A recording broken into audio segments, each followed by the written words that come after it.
Evidence for long-term potentiation in phospholipid membranes from Ornell, link in the description below.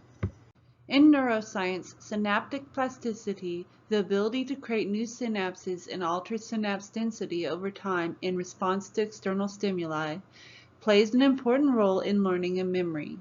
This is a result of its ability to modify synaptic strength through mechanisms that include long-term potentiation, an important mechanism for learning and memory in mammals and birds. Specifically, repetitive stimulation of hippocampal excitatory synapses at both high and low frequencies produces a long-lasting increase in the strength of these synapses that persists over hours. LTP has three important properties, namely cooperativity, the need to stimulate multiple afferent fibers to induce LTP, input specificity, only activated signals contribute to potentiation, and associativity, different inputs converge to increase their signal strength. Since its discovery in 1973, LTP has been extensively used as a cellular model for learning and memory and has redefined the field of neuroscience. However, neuroplasticity and memory encoding by phospholipid membranes has yet to be seriously explored, even though lipids constitute at least 50% of the brain's dry weight. The molecular mechanisms that govern LTP in vivo are currently under debate, but it is generally accepted that membrane trafficking in postsynaptic cells is essential. Both presynaptic and postsynaptic sites contain molecular machinery that link the two membranes and enable them to carry out the signaling process. To address the role of the membrane in LTP, we have used droplet interface bilayers, DIBs. Briefly, when two lipid-coated water droplets residing in a hydrocarbon solvent are brought into close contact, they can spontaneously form a planar lipid bilayer, which enables electrical measurements. In addition, DIBs have also been used to construct asymmetric bilayers, complex droplet networks, and bilayers with integral peptides and proteins. However, central to the work described herein is the recent study by Najm that demonstrated that lipid-only DIBs are capable of MIM capacitor behavior. MIM capacitors, two-terminal neuromorphic circuit elements whose charge depends on their prior history and consist of different combinations of nonlinear electrical and/or ionic responses. Of these, biological supramolecular assemblies, including phospholipid bilayer membranes, offer the potential to better understand some of the underlying principles that make learning and memory in the human brain possible. Specifically, MIM elements with nonlinear electrical behavior, as first described by Cha, offer the possibility of co-locating memory and signal processing to produce a biological neuronal models emulating the brain's efficiency and flexible cognitive capabilities. Importantly, low-dimensionality soft nanomaterials such as lipid bilayers are proving to be better mimics of biological neurons and synapses than their solid-state counterparts. Using DIBs made from 1,2-diphenol SN-glycerol 3-phosphoalkyl lipids found in Archaea extremophiles, water, and hexadecane, Najm showed evidence of short-term synaptic plasticity, STP, associated with MIM capacitance, which was influenced not only by frequency of the applied voltage waveform, but also the choice of hydrocarbon solvent in which lipid-coated aqueous droplets resided. STP in the form of paired pulse facilitation and depression via successive voltage stimulation was ascribed to reversible changes in bilayer area and thickness. However, memory states associated with STP and DIB MIM capacitors are volatile and cannot be stored over extended times, a key requirement for learning and memory. Here we report on the emergence of LTP in the same DIB system studied by Najm.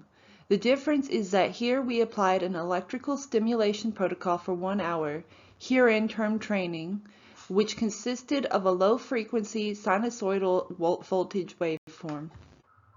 This electrical protocol induced a structural rearrangement of the bilayer in its head groups, enabling LTP to manifest itself in a form that bears a striking resemblance to hippocampal LTP behavior observed in the brains of different species of animals.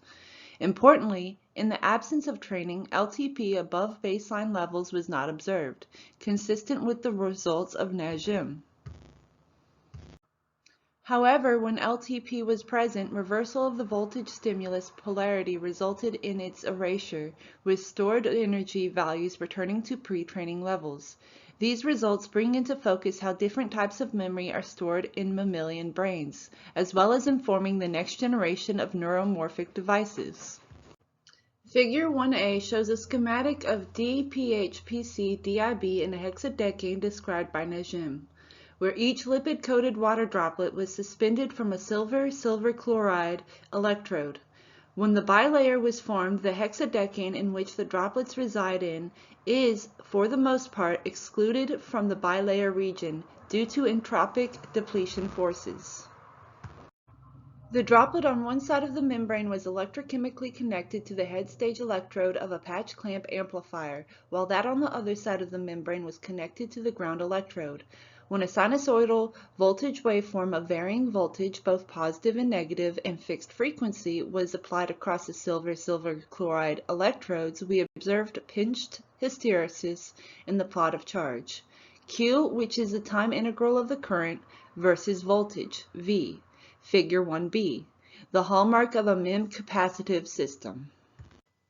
Using the DPHPC-DIB system shown in Figure 1a, we applied an electrical stimulation protocol, i.e. training, analogous to repetitive high-frequency tonic stimulation consisting of a low-frequency sinusoidal voltage waveform. Figure 2a shows single loops on green stripes of low-frequency 0.01 Hz sinusoidal voltage waveform, plus or minus 0.12 volts, in equal steps of 0.97 microvolts. Applied at the onset and conclusion of a 60-minute off period, black stripes, followed by increasingly longer off periods, separated by single loop on periods. The single loops, which bookend the first 60-minute off period, were used to establish the baseline for the membrane stored energy. Figure 2b is like Figure 2a, except that the sinusoidal voltage waveform in the first 60 minutes was applied without interruption, training, equivalent to tonic stimulation at low frequencies. When plotting stored energies obtained from the integrated areas of the Zone 1 pinched hysteresis loops, Figure 1b, as functions of time, those from the untrained membrane, green dots, show no statistically significant changes over 240 minutes compared with the initial baseline values recorded during the first 60 minutes, Figure 2c.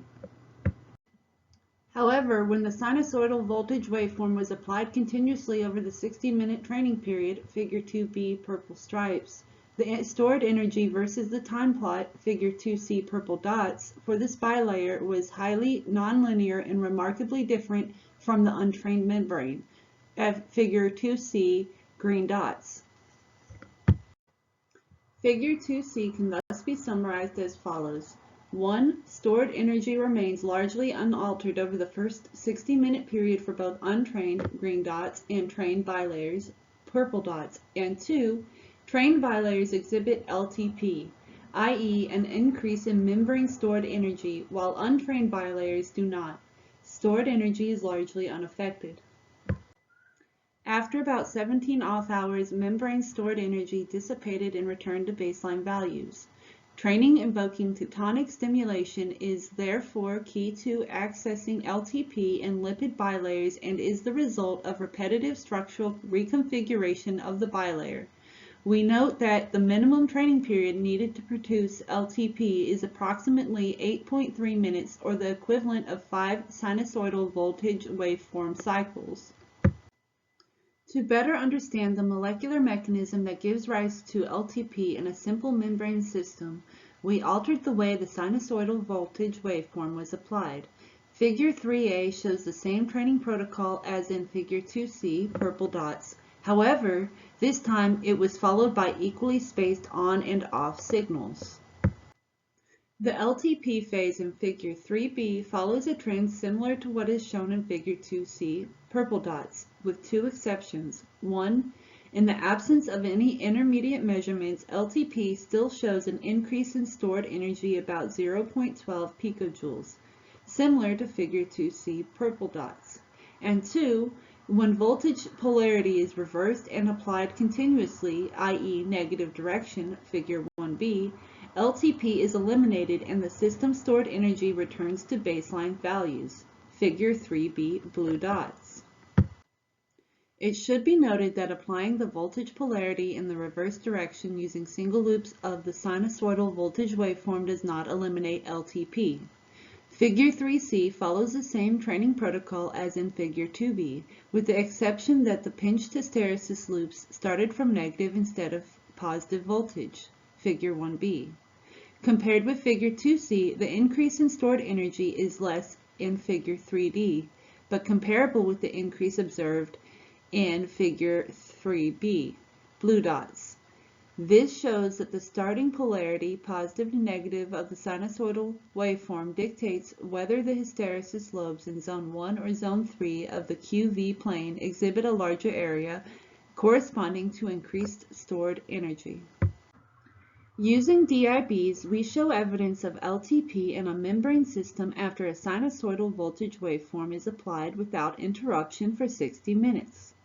To understand this unexpected behavior, we refer to Figure 4. Initially, potassium and chlorine ions present in the aqueous droplets are equally distributed on both sides of the bilayer, Figure 4a.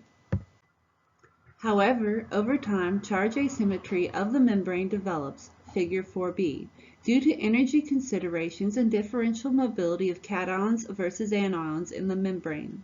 Under positive voltage, Figure 1b, Zone 1, potassium ions preferentially partition to one side of the bilayer, while the chlorine counterions partition to the other side, but at lower numbers due to a drop in voltage across the highly resistive bilayer, Figure 4b.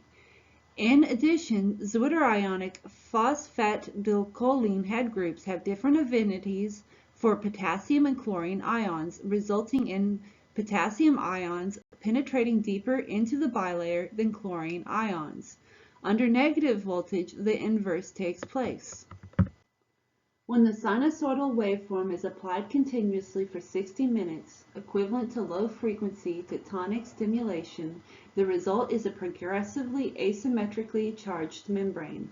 Altering the membrane's permeability to potassium and chlorine ions using shorter alkane hydrocarbons, i.e. decane or dodecane, that are incorporated in large amounts in the membranes than hexadecane results in progressively less asymmetrically charged membranes, to the point that LTP becomes non-existent in membranes assembled in decane.